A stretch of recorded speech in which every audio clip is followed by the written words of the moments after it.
এখন বাজে 11টা, সকাল 11টা। তো ভাবলাম যে রান্না করব, তো আমি আবার দুপুরে রাতের সহ দুপুরে রান্না করে ফেলি। তো যে পরিমাণ গরম, তাই ভাবলাম যে রান্না করব, একটু লেট করে রান্না করি। রান্নাটা করলে তাহলে রাত সহ খাওয়া যাবে।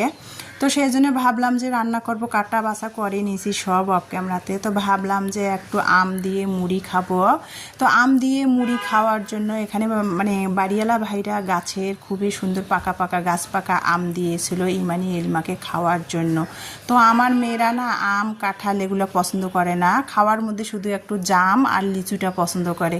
তো আমগুলো দিয়েছে ভালোই, বেশ অনেকগুলো আম দিয়েছে, আমার মেয়েরা খাচ্ছে না। তো ভাবলাম যে আমি একটু মুড়ি দিয়ে মাখিয়ে খাই। আর এভাবে মুড়ি দিয়ে আম খেতে কিন্তু খুবই মজা লাগে।